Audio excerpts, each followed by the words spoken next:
Broadcasting the information the mainstream media won't touch. This is The Richie Allen Show in association with DavidIke.com. I love people with balls. My next guest has balls and then some. You know all about him. I could be here all day telling you about his resume. He's a whistleblower, a man who had the courage to blow the whistle on malfeasance at Mi5. He's a journalist now. He talks about everything and anything. We had him on the programme recently talking about the common law. That was a fascinating programme, that. One of the more interesting programmes last year. It's on YouTube if you missed it. Let's welcome back to the programme our friend David Shayler. Welcome back, mate. How are you?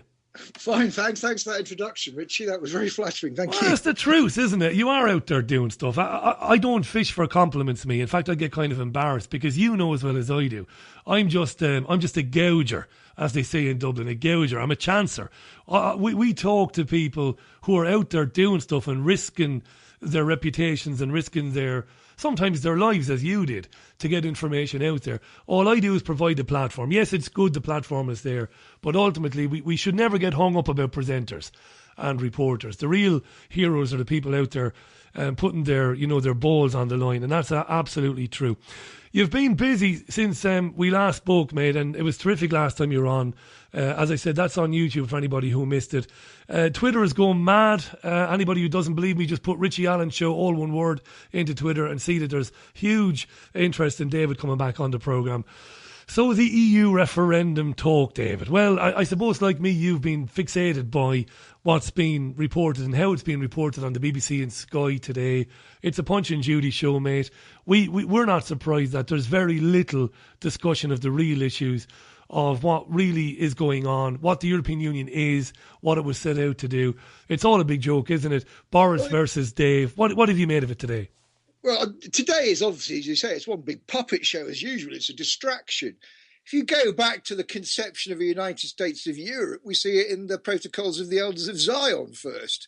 It's then pushed by the Nazis during the Second World War. And then after that, of course, we now know from Freedom of Information Act documents released recently that it was the CIA and American intelligence, again, the latest conception of the Zionists, many of them people who escaped Nazi Germany and went to work behind the scenes for the Americans, who are again pushing a United States of Europe. So the United States of Europe is about the most Zionist idea we have. So anything that's Zionist, no good can come of it. But in general, it's the nature of government. It doesn't matter whether it's the Politburo in the Soviet Union or the American federal government or the idea of a European superstate. Large governments do not serve their people. They oppress their people, basically. We saw recently with the European Union trying to divide the country up, not according to traditional boundaries and so on, but trying to create a constituency in which half was in England, half was in France. Yeah. This is a classic way of dividing a people and ruling them, basically. And again, you've only got to look at what's gone on in after the First World War in the Arab lands, where Lawrence of Arabia decided that they would divide the Arab lands according to tribal loyalties, in which case they would have 100 years of peace, and only to watch the Zionists come in and put lines through tribes like the Kurds, so half the Kurds are in Turkey, half the Kurds are in Iraq, knowing this would create another generation or two of wars, basically. So we're all getting a bit fed up with all these European superstates and things like that. We've got to get out of the European Union, and not just do that, we've got to take a long look at how we're governing ourselves in this country. To me, there is only one purpose of government, and that is to stand up for the rights of man. It's to protect us from each other and not to try and protect us from ourselves. It's also to ensure that the things like the land are evenly distributed and we don't have people being exploited by evil bankers. Now, if we had a government doing that, the world would change very, very quickly. We've had a treason in this country. I don't have to tell you that, of course. Speaking on the programme last week about the creation of money, how money is created into being. We'll come back to the European Union in a second, but this is an interesting segue. And we got talking. I was talking with Ellen Brown, who was in Manchester over the weekend, actually talking about the creation of money. She wrote a terrific book called Web of Debt. We have a Chancellor of the Exchequer here who, if we were obeying the law and if we were observing the law, David, he would be arrested and charged with treason because he went and borrowed massive amounts of money from the Bank of England, the Central Bank of England, to bail out banks in this country, RBS and others. That money was then supposed to be paid back through austerity measures in this country, making the banks then the property of the people of Great Britain. And then when the banks were recapitalised and they seem to be back on their feet, he goes and sells those banks to his cronies in the city. It doesn't get any more corrupt than that. And of course, that's selling those banks for pennies on the dollar, for pennies on what they're really worth. And you're absolutely right, Richie. This is the classic definition of treason, because the City of London is, in fact, a foreign power. And under the 1688 Declaration of Rights, or Bill of Rights, and Declaration of Rights a year later, conspiring with a foreign power is defined as treason, basically. So our whole government is conspiring with the foreign power of the City of London to exploit us, basically. Now, that is treason, and many people would say that treason should carry the death penalty, basically, to try and discourage people from doing it in future. We wouldn't, though, so we wouldn't. I know you're like, I mean, I don't support the death penalty, but I say people, well, not in those circumstances. I do think there's a circumstance for the death penalty for unrepentant war criminals, though. I really do. If someone goes to trial and tries to protest their innocence when they're a clear war criminal, someone like Blair, rather than showing contrition, we should have to think about the death penalty in those circumstances, because it would act as a deterrent against ministers when they thought about going into unlawful wars, basically. I'd love to see Blair, though, locked up for 40 years somewhere, you know. Well, in some ways, that's more of a punishment than the death penalty. Yeah. Basically, obviously, I've been in prison for a very short period of my life, and I cannot imagine the mental torture of never having a light at the end of the tunnel, never having a date of release. And of course, you're a religious man, and I've great respect for that. So I know that spiritual, not religious. Spiritual, yeah. You very like David, very like David Icke, and you would see that no matter what. He's going to a dark place. It might not be the hell that we read about in school when we went to school in primary school and that, but there's a very dark place waiting for the likes of Blair. At least, I hope there is. Well, you can't cheat karma, that's the thing. The only way you can beat karma is to go through a full contrition. And believe me, I've written to Blair on a number of occasions offering to hear his confession and say to him, I'm not taking the piss here, mate. I really think this would be good for your soul. But obviously he's never responded to me. And of course not. Ian was on to say, I'd love to see Blair stoned to death in the central square of Baghdad by the people he once bombed. And Ian will know because he listens to this programme. I don't believe in it under any circumstances, the death penalty. One of the things I used to do, just to qualify that, as a very young teenager, I used to write to convicted but not all the time guilty, but death row inmates in various prisons in America. And I did speak to a man who I became very friendly with the night before he was given the lethal injection in Jacksonville in Florida. And that was very distressing. I have no time for it, but I completely understand Ian and other people's points of view on this. David, just a quick one before we go back to the European Union. Interesting email from Claire. Claire said, Richie, it's interesting that David mentioned the protocols of the Elders of Zion. And I know that David Icke has written about it from time to time, and I know that others. But she said, no matter where I turn, says Claire, there are people who tell me it's genuine. There are people who tell me is that it's a fake document. What are David's thoughts on it? He obviously thinks it's a real document. Of course, David, people are so lazy these days, they go straight to Wikipedia, don't they? Which is lazy. And the minute you go to Wikipedia, it says it's a fake. Anybody intelligent can see through that and will delve deeper. They will tell you that the protocols of the Elders of Zion are a forgery. Now, if I forged a painting, I produced an exact copy of that painting, haven't I? That's true. So my argument is that these are not minutes that were taken as a result of that meeting of the International Zionist Congress in Switzerland in 1897, but were the report of somebody who'd infiltrated them and therefore accurately recorded what was said, essentially. Now, even if that weren't the case, somebody's clearly picked up these protocols and used them, because we've seen what they predict unfold over the course of the 20th, 21st centuries, and certainly I've seen it in my own lifetime, obviously. So we're clearly, that agenda is unfolding, whether those documents were initially a forgery in the first place. But it's not like a nice group of Jewish bankers got together and thought this is our plan to save humanity, and some nasty anti-Semite wrote some evil plans and ascribed them to them. That's not the case at all. These clearly are the plans of the bankers, and we've seen it happening with the central banks. We've seen it with the wars recently targeted at countries that won't accept the Bank of International Settlements as the central bank of central banks. That's one of the reasons why the war is going on in Syria, for example, at the moment. So it's absolutely plain to anybody who does even a modicum of their own research The question that has to be answered, though, is why aren't people in the mainstream doing the research that anybody else can do on the internet? Because obviously we now have a society in which there are people, and this is now becoming the majority, who are well informed, who know that 9/11 was an inside job, who know that there's this agenda going on, but another lot who don't check things out for themselves and retire almost entirely on being fed by the mainstream media, have some funny ideas that a terrorist organisation called ISIS that don't like us has decided to be nasty to us.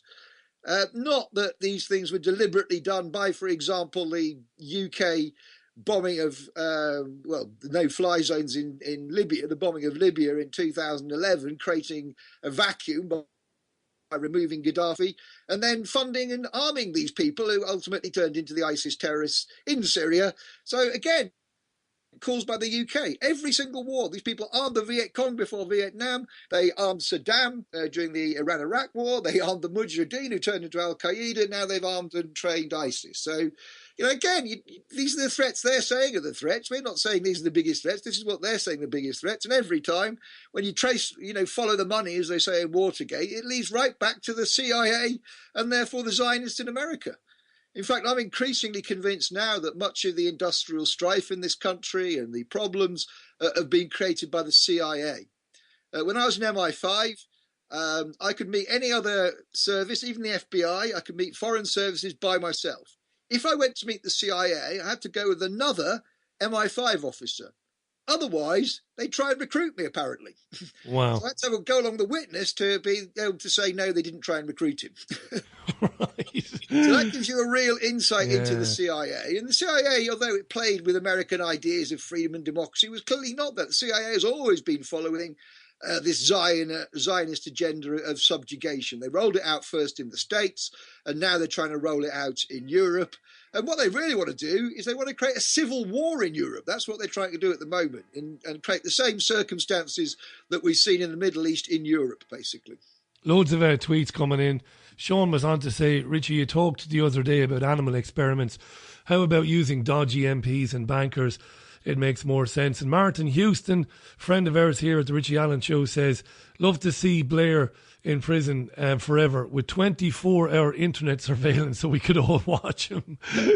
Yeah, I suppose. Yeah, I could live with that. There's an argument for that, certainly. Isn't there? We could live with that. Yeah, as long as we're not killing anybody.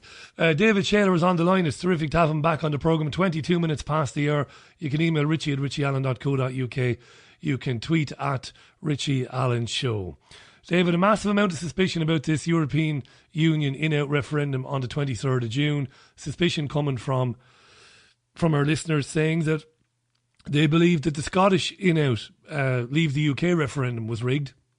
We have great suspicions about this, of course, because never before the Scottish referendum had independent polling companies got their predictions so badly wrong. It had never been seen before. And those same polling companies then made a complete mess of their predictions of how the general election would go last May. It was May, of course. And they very contritely come out last Christmas to say, oh, well, we're going to have to refigure out how we conduct our polls. And of course, I asked the question on this programme, and so did other independent media commentators. We said, well, maybe the pollsters were doing their job. Maybe the elections were rigged. What do you think about that? I think absolutely. We already know that Bush's election in 2000 was rigged, 2004 was rigged. The reason they got away with it in 2004 was because John Kerry, who was Bush Jr.'s opponent, was also a member of the Skull and Bones, and therefore he couldn't complain about a dodgy result. That's why he was chosen essentially by them to be the Democratic candidate. And I say we're seeing this almost everywhere in elections, that the pollsters seem to be getting it one way, and it seems to go the other way in the election. Now, any rational man can look at that and reasonably conclude that the polls are the votes are being fixed, basically. Certainly, that's what happened, I think, with the second vote in Ireland for the EU. I don't know if you remember when countries were rejecting spoke about it earlier on, and it was all falling apart, and then they had this other weird referendum in Ireland, and suddenly it came out that people were in favour. Now, again, that's got to be fixed, and anybody thinks they wouldn't fix elections would be extremely naive. There's so much money and power involved in these things. Of course they're going to fix the result if it's not going in their favour. You know that what you're describing there was the Irish was the Irish signing the Nice Treaty, which which they initially rejected, as you quite rightly said, because I voted no to the Nice Treaty, and then they came back the following year. It was June 2001, if my memory serves me, and they literally a year later they came back. And the Irish people said yes. Now, you might very well be right, my friend. It might very well have been rigged. I felt at the time that there was so much disenfranchisement, there was so much apathy amongst the Irish people who were so pissed off at having rejected the Nice Treaty to then be asked again the second time, that the only people who went out to vote the second time were those who voted yes. But either way, it's the same bloody thing. Whether you're right and that election was rigged, and it might well have been, or it was because of what I just said. It's the same thing. It's the most anti and undemocratic thing you could ever imagine. The Irish people said, no, we're not having this. Yeah. Well, we'll keep coming back until you give us the right answer. That's the metaphor. They're a bit like the Terminator in that respect, aren't they? It's just this relentless machine of psychopathic intent that just keeps going until it gets what it wants. It's like, Terminator 1, where the Terminator's just killing every single Sarah Connor indiscriminately, not knowing which one is the true mother of John Connor. It's like that. That's what the Zionists are like. And on every level, it's what they call full spectrum dominance. It's not just obviously through politics and media, it's through control through health and food and energy and everything, basically. Do you know what's interesting, David? And I know you'll have a comment on this, and we're on the topic of the European Union now. I want to hear what David has to say about the proposed ceasefire this coming weekend in Syria, and what led up to that, all sorts of accusations about Russian war crimes, which I did get into with Stephen Kinzer in the first there. But before we get to that, a very close friend of mine has reminded me, and I did need to be reminded, it must be said, that there is a general election in Ireland on Friday. Now,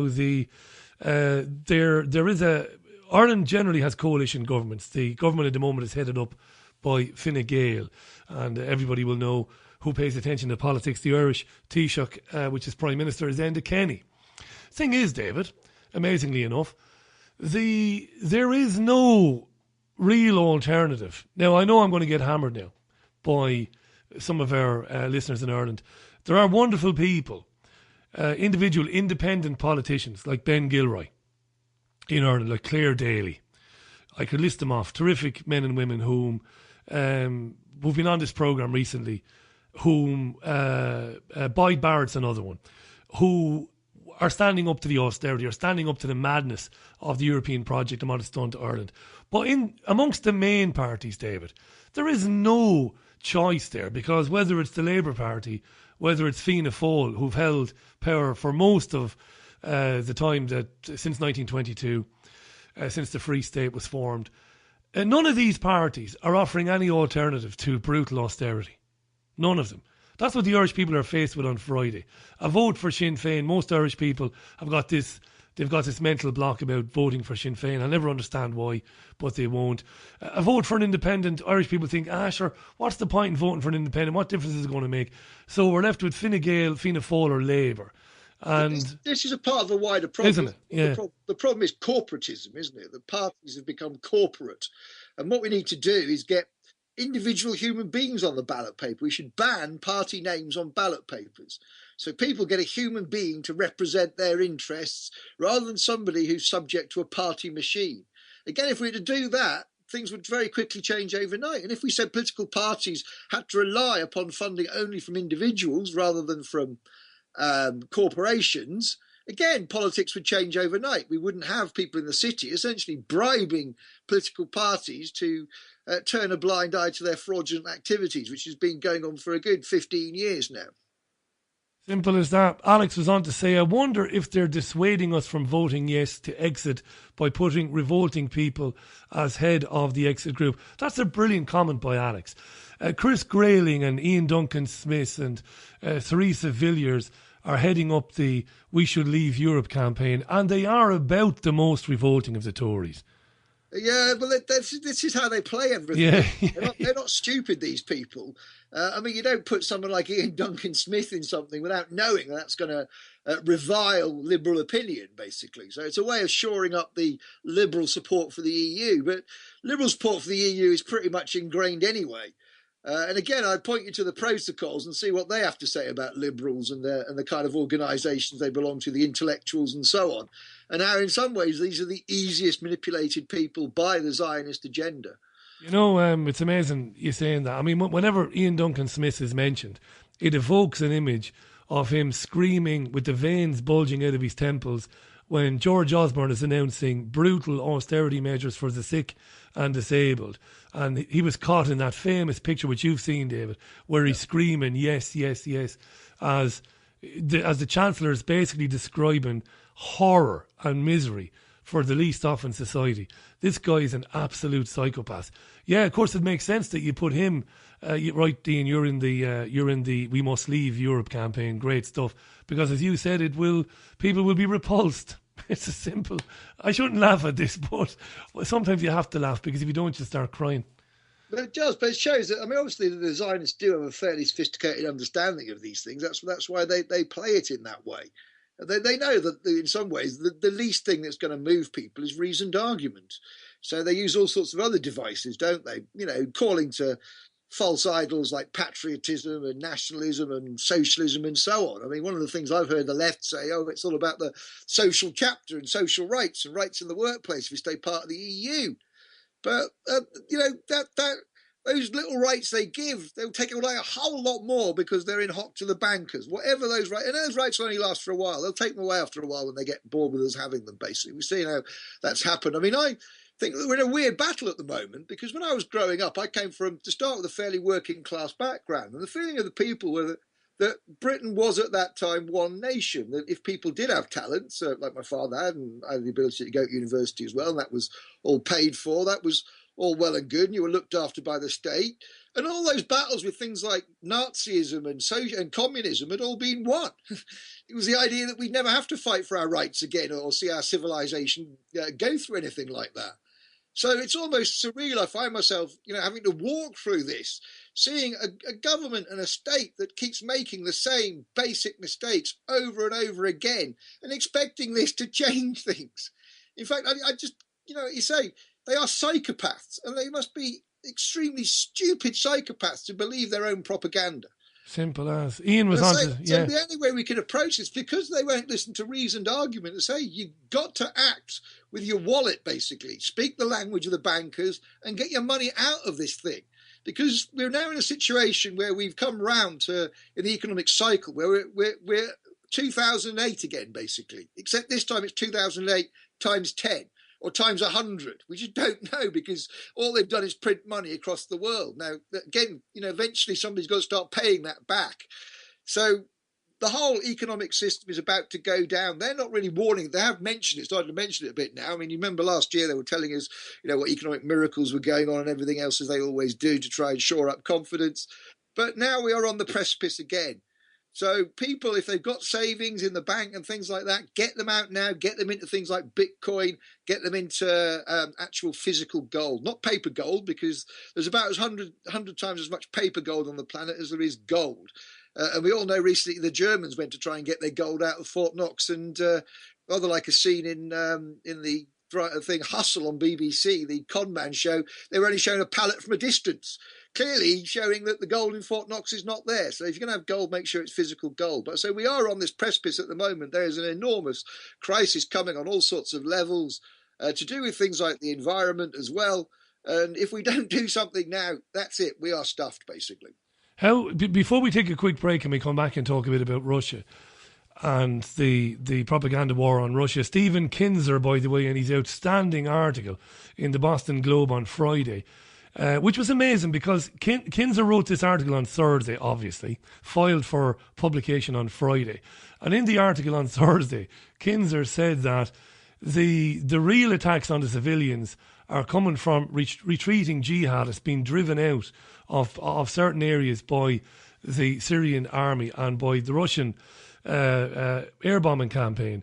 And amazingly then, on Saturday morning, Sky ran with this big report.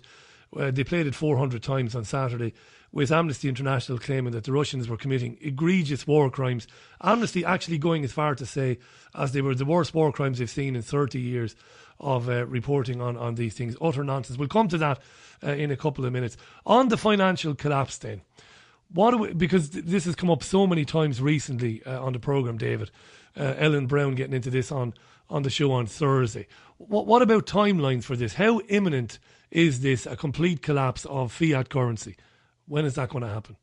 I think sometime, well, the next 6 months, I think it's going to be something like that. I don't think it can go on much longer than that, basically. What are we going to see, David? Are we going to see bail-ins? Can I say the reason you can't exactly predict this is because you're not sure where they're going to try and madly print some more currency somewhere. You know, we've seen it going across the world. They've insisted almost every government in the world has printed more money to keep the Ponzi scheme going.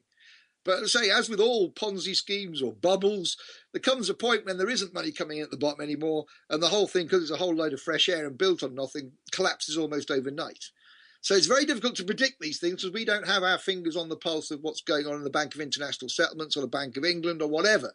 But we do know that they printed more money from 2008 to 2012 and created more national debt, and it took us 300 years to build up from 1694 to 1997, basically. And that was 375 billion they printed in those 4 years from 2000. Here's the question for you. And that's been going across the world, basically. Is one of the ways, I mean, I imagine, I kind of hope this happens, because if it does happen, I think that will be the final straw for Middle England, and they will get up off their lazy arses and will do something. Do you think that what we're going to see is we're going to see the government saying, right, we're up to our absolute cojones in debt, we really are, we're absolutely hammered by it. We can't pay back the Central Bank of England, we can't do this, we can't pay for these vital social programmes, therefore we're going to introduce bail-ins, we're going to take money from you. Do you see that? At that point, we're going to have to really insist that they stop paying off the national debt. I don't know if people know this, but the Conservative government is talking about making 15 billion of extra cuts from public services. But if it was just to stop paying the Bank of England for 3 months, the interest on the national debt, those cuts would not have to be made. Now, why is it, again, we don't have any mainstream parties talking about common sense like that? Why don't we just go to the government and say, right, at the very least, we want a moratorium on paying off the interest on the national debt. That's what we say to the bankers. And if they get stroppy, we say, we're not getting any more at all. We cancel the national debt. Which we've said so many times. Does it make you sick? And we really do have to take a break then. I mean, it makes me sick. I was very vocal when Syriza came to power in Greece. This time last year, early last year, I was one of the few and I'm not talking about you now, but I was one of the very few in terms of making programmes who jumped all over that and said it was the greatest charade ever perpetrated on a country. I knew exactly who Yanis Varoufakis was. I knew exactly where he'd come from, where he'd gone to university, whom he'd rubbed shoulders with, what he really believed, and Alexis Tsipras. And I screamed from the rooftops that the Greeks putting their trust in these guys, the same as the Spanish now are starting to trust Podemos as the opposition in Spain to austerity. They're not, they're exactly the same people. Academics, former so-called lefty academics, whom are all believers in the European Union, they're all believers in the system. They've all worked, in various financial institutions before. So I've lost my train of thought there shortly about that, but are people going to wake up to that?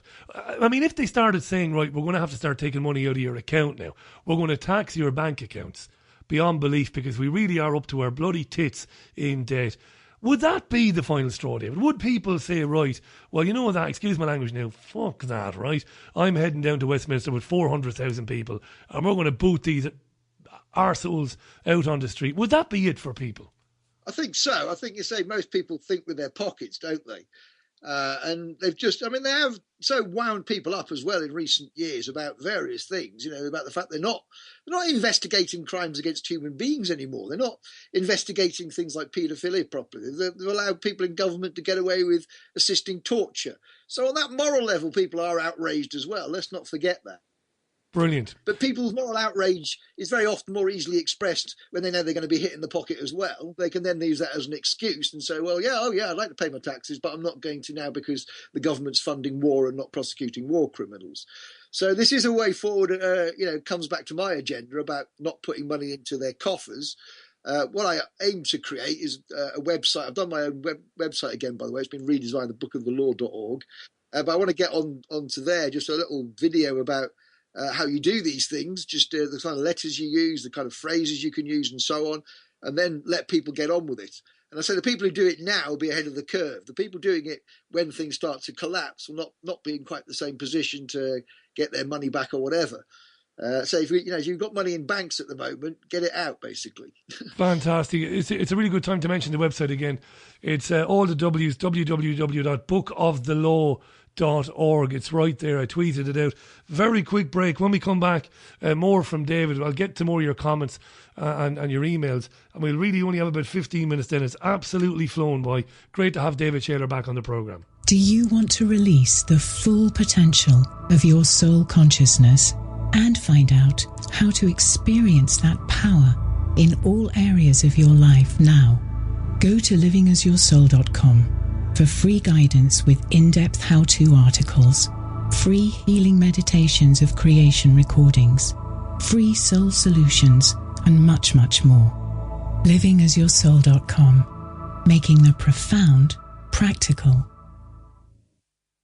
Have you lost access to important data from a computer hard drive, mobile phone, or other storage device? Maybe you have a broken hard drive containing years of information, or a smartphone that no longer works from which you'd like the pictures, movies, and chats recovered. If you would like to recover data from any type of digital device, including desktop and laptop computers, external hard drives, cameras, smartphones, NAS and RAID servers, then contact Data Clinic today at dataclinic.co.uk now. Broadcasting the information the mainstream media won't touch. This is The Richie Allen Show in association with DavidIke.com. Welcome back to the programme. Lots of great guests on the programme this week. We've got a great guest on right now. David Shayler is with us, bookofthelaww.org. Who do we have coming up this week? Very quickly. Huge thanks, by the way, to Claire Chambers Calvi, who's begun assisting me with production of the programme. Terrific. I want to give her a mention. She's on board. She's joined what is a very, very small family here at the Richie Allen Show. So we've got Christopher Bollen back on the show tomorrow. Susan Lindauer joins us on Wednesday. Sandra Fecht, the great psychotherapist, joins us on Thursday. Terrific guests on the programme this coming week on the Richie Allen Show. David, thanks very much for staying with us, by the way. David Shayler, bookofthelaww.org. Before we talk Russia, my friend, you wanted to mention Ian Puddick. Now, Ian was a guest on the programme last year, a very interesting guy. Tell us about your interest in him before we talk about Russia.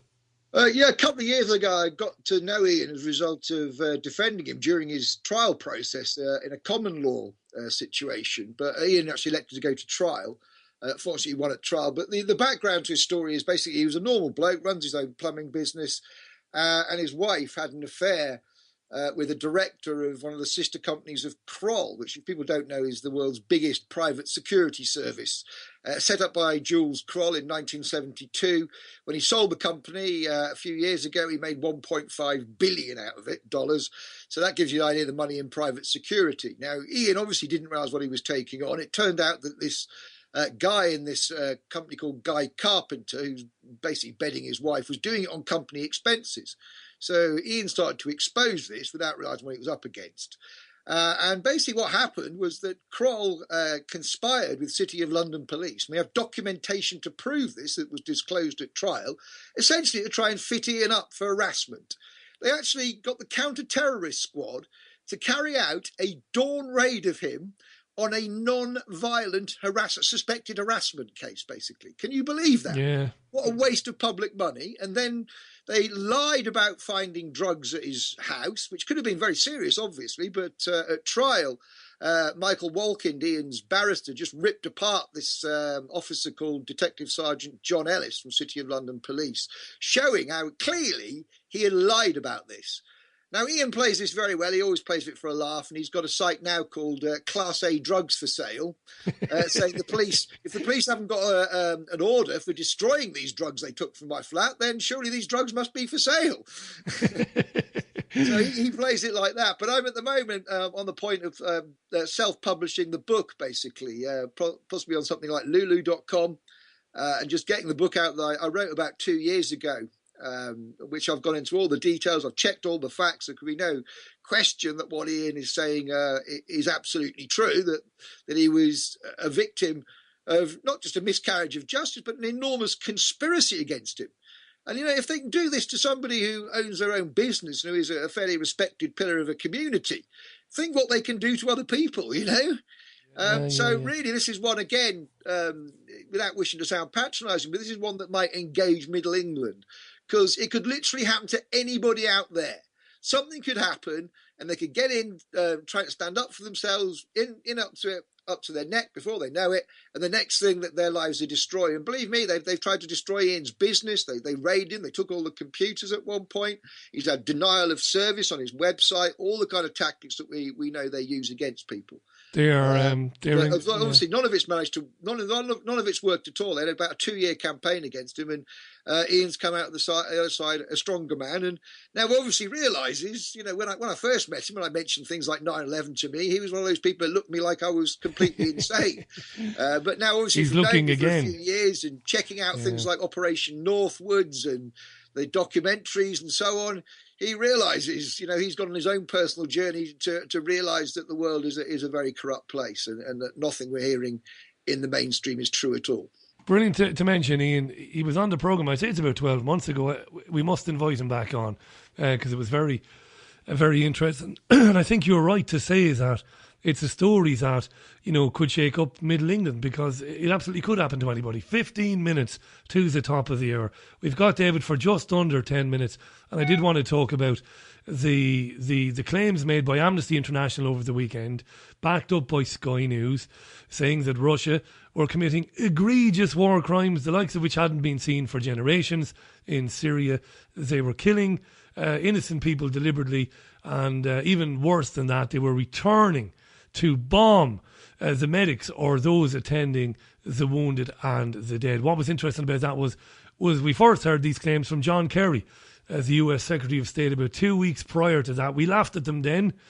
I didn't laugh as hard on Sunday, because Amnesty International coming out with this sort of stuff, I think, is very, very dangerous. What was interesting was the day before Amnesty put out this stuff, the article that I've been talking about tonight, Stephen Kinzer's article in the Boston Globe, the day before, said that the atrocities being committed by people in Syria against civilians, those atrocities were being committed by jihadists who were on the back foot, being chased out of Raqqa and other areas by Syria and by Russia. What do you think, mate? What's this all about? They've said there might be a ceasefire over the weekend. I think that's ludicrous. Obviously, the lunatic jihadists are not going to stop killing people. What's really going on here? Well, if people want to think about the reliability of Amnesty International, I suggest they cast their minds back to, what was her name, Niara, the so-called Kuwaiti ambassador's daughter, who told about how these Iraqi soldiers had been taking babies out of incubators and so on. Amnesty supported that, would you believe, which was used, obviously, to create the first Gulf War. Afterwards, of course, they were forced to accept that this was all a complete invention. So Amnesty don't have good form in this area. Now, when I was doing my whistleblowing, remember, the French courts had declared my case to be political. I was being, effectively saying I was a political prisoner, had to be released and had to be protected from the British government, basically. Now, the French government were prepared to do that, but Amnesty weren't. They wouldn't even meet me, basically. They would only meet me through my trade union representative at the time, when I was a member of the National Union of Journalists. And the National Union of Journalists reported back to me that Amnesty had said states are entitled to keep their secrets. What, even where that involves terrorism and killing and so on? No, of course they're not. So I think Amnesty International, again, is just one of these Zionist front organisations. I mean, it does a bit of stuff about Israel. The author of this report into this Russia stuff was also an author of a report into some Israeli war crimes in the Gaza Strip. But again, Amnesty doesn't really do enough about Israel. And I have to say, there was one day in my days when I was on an eco-village and somebody had left a copy of Amnesty International's magazine there. And I thought, it was a nice sunny day, and I thought I'll pick this up and have a good old laugh. And the front page, the front article editorial was saying, this is in 2009, how they'd had this massive petition to try and get the Chinese government to open an inquiry into the events in Tiananmen Square in 1989. And for obviously younger listeners who don't know, that was when there was an uprising in China, basically, in the summer of 1989. Yeah, the students, yeah. Yeah. And I just laughed. I was sat there in the sunshine, laughing my head off, thinking, is that the best these political people can do? I mean, I bet the Chinese Communist government's absolutely quaking in its boots that Amnesty International's got a petition together against them. Do you know what? What's amazing? These politicos, they are just laughable. They are absolutely laughable. They're a total joke. They really are. They are the most, short-sighted, egotistical people who try to dress up what they do as the very highest values of public service and standing up for good. Well, they are the most duped people out there by a very, very long way. I tell you what, they're incredibly arrogant. Yesterday afternoon, so incensed was I by the report on Sky News that I tweeted Amnesty. My tweets are always very polite. I don't use bad language. I don't use threatening language. And they're not very confrontational. I tweeted Amnesty in the UK and asked them, were they proud of putting out a report like that with no corroboration, it's easy for you to say, or anything like that. Of course they didn't reply, but a guy called Christian Benedict replied, and he works for Amnesty, and he tweeted out from his own account and jumped straight into lizards and reptilians, because he obviously saw on my profile that one of the carriers of the programme is davidicke.com. So I obviously don't rise to that sort of bait, and I tweeted him back and asked him again to comment on the fact that while Amnesty is saying that the Russians are doing this, other journalists like Eva Bartlett, obviously Stephen Kinzer of the Boston Globe, are saying there's no substance to it whatsoever. And again with the lizard stuff, that's the sort of arrogance. So I tweeted him back and said, you obviously think it's funny that, hundreds of thousands of people are being killed in Syria. It's a big laugh to you. Your answer to everything is lizards. At which point he just fucked off and he didn't respond to me again. But it's just incredible that sort of behaviour. I had a kind of Twitter spat with Frankie Boyle and Al Murray recently along similar kind of lines where, I sent lots of evidence, particularly about Mossad involvement in 9/11 to them, and they tried to call me a conspiracy theorist. And I had to respond to that saying, innocent people are dying because of this. Anybody who believes that planes flying into buildings eventually knocks them down is clearly insane and has, no appreciation of the enormous injustice that has been caused by not examining 9/11 properly. And again, I go back to my own case. I was blowing the whistle in 1997, 98 on MI6 funding Al-Qaeda, funding false flag terrorism, basically. I was telling people as well that when I was in MI5, they made assessments on the basis of very, very little intelligence, which again would have been useful for people to know in protest at the time when they were making the case for the Iraq war. And then, for 10 years now, I've been going on about organised paedophile networks, and they turn a blind eye to it in government.